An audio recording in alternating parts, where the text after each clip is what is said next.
Kung madami ang nalilito sa salary cap, madami din tayong hindi naiintindihan sa kontrata ng mga NBA players. Magkano nga ba ang sweldo? Ilang taon nang itatagal? Guaranteed ba o non-guaranteed? At hanggang saan ba talaga ang control ng players sa kontratang pinipirmahan nila? Ngayong part 26 ng ating NBA Did You Know, subukan naman nating intindihin ang mga kontrata sa NBA. Tara! The inbounds pass comes into Jordan. Here's Michael at the foul line. A shot on Elo. Good! The Bulls win! They win it! That thing, Cleveland Cavaliers! Michael Jordan hits it at the foul line. Simulan natin sa rookie scale contract. Ito yung unang kontratang makukuha mo pagkatapos mo ma-draft. Fix na to, walang negotiation. Ibig sabihin, kahit gaano ka kasikat sa college, pare-pareho lang ang range ng sweldo at nakabase yun kung pang ilang pick ka. Mas mataas ang selection, mas mataas na kontrata syempre. Usually, 4 na taon ang haba. Unang 2 taon, guaranteed. Tapos yung 3rd at 4th year, may team option o magde-decide ng team kung itutuloy ka pa. Pero pang first round pick lang yan. Meaning mga napili from 1st to 30th pick. Pag second round pick ka na, yung 31st to 60th pick, hindi guaranteed ang kontrata. Madalas depende sa negotiation kung makakakuha ka ng magandang deal o hindi. So, shout out kay Bronny. Next, ano naman yung qualifying offer at restricted free agency? Ito yung sitwasyon ngayon nila Jonathan Kuminga at Josh Giddey. Sama ko na si Cam Thomas, baka magtampo. After ng 4 na taon na rookie contract mo sa team na nag-draft sa'yo, doon ka na magiging restricted free agent. Meaning, nakatali ka pa din sa team mo. Ang team ang magde-decide. Magta-try sila offeran ka ng extension o standard contract depende kung ilang taon. Kung di mo gusto yung offer o naliliitan ka sa presyo nila, pwede ka sumilip sa offer ng ibang team, kung meron. Pero ang problema, pwede pa din tapatan ng original team mo yung offer ng ibang team. So, hindi ka pa din makakaalis. Pero halimbawa, hindi mo talaga gusto yung offer ng team mo at gusto mo na umalis, doon na papasok yung qualifying offer ng team mo. Mas maliit pa yon kumpara sa in-offer nilang extension na hindi mo gusto pero at least 1 taon lang yon. Parang kukunin mo na lang yung qualifying offer para after 1 year makaalis ka na at doon ka na magiging unrestricted free agent. Kesa yung extension tapos nakatali ka ulit sa team ng 3 o 4 na taon. Ayaw mo na nga, di ba? Next, team option versus player option. Ito madali lang. Madalas mo ito makita sa dulong taon ng kontrata. Halimbawa, may 4-year contract ka. Sa pang-4 na taon, player option.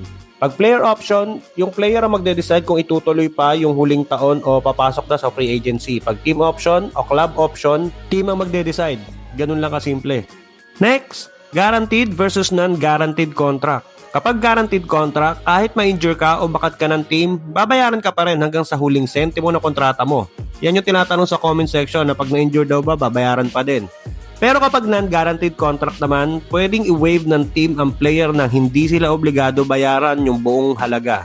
Sunod, ang two-way contract. Ang two-way contract ay pang-develop sa mga bata o undrafted players. Kapag may two-way deal ka, ibig sabihin hati ang oras mo sa NBA team at sa G-League affiliate nila.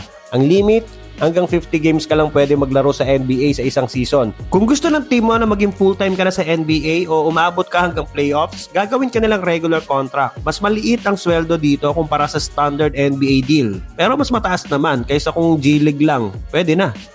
Next, trade kicker. Simple lang, bonus mo yan pag na-trade ka. Usually, certain percentage ng sweldo mo sa isang taon. Halimbawa, may 15% kang trade kicker sa contract. 30 million sahod mo.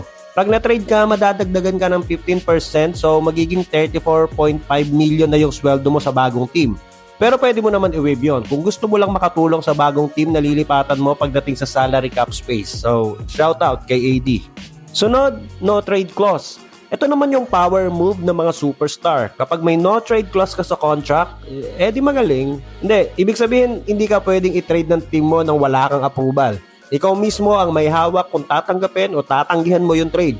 Kung gusto mo, ayaw mo ng team na paglilipatan sa'yo. Basta ikaw masusunod, magaling ka eh. At last, bonuses. May mga kontrata sa NBA na may kasamang incentives o bonuses. Dalawang klase yan. Una, likely bonuses o mga kondisyon na malamang ma-achieve ng player. Halimbawa, maglaro ng at least 60 games. Dahil realistic, binibilang na agad yan sa salary cap. At meron ding unlikely bonuses. Ito naman, mas mahirap o hindi expected mangyari. Halimbawa, manalo ng MVP o makakuha ng championship. Pag na-achieve, may bonus pay. Pero hindi mo nakasama sa cap space hanggat di pa nangyayari. At meron din yung special clauses. Famous example dito, si Zion Williamson. may weight and body fat clause sa kontrata niya. Kapag lumampas siya sa agreed limit, pwedeng mabawasan ng guaranteed money niya. Parang built-in motivation para alagaan ng katawan. Pero mukhang di naman effective kay Zion. Food is life eh. Madami pang special clauses na pwedeng nasa kontrata like bawal magmotor, bawal mag-jet ski, o maglaro ng basketball outside ng NBA. So, hindi lang pera ang usapan sa kontrata. Minsan parang life contract na rin. Kasama na rin pati performance, kondisyon ng katawan, pati lifestyle, nakakontrata na din. So, yan na lang muna. Dating gawi. Pa-comment ng mga hindi ko na isama. Paki-like na din ng video kung may natutunan ka at palambing na din. Pa-subscribe ng ating YouTube channel mga kuys. Baka naman para updated ka sa susunod pang NBA kwentuhan.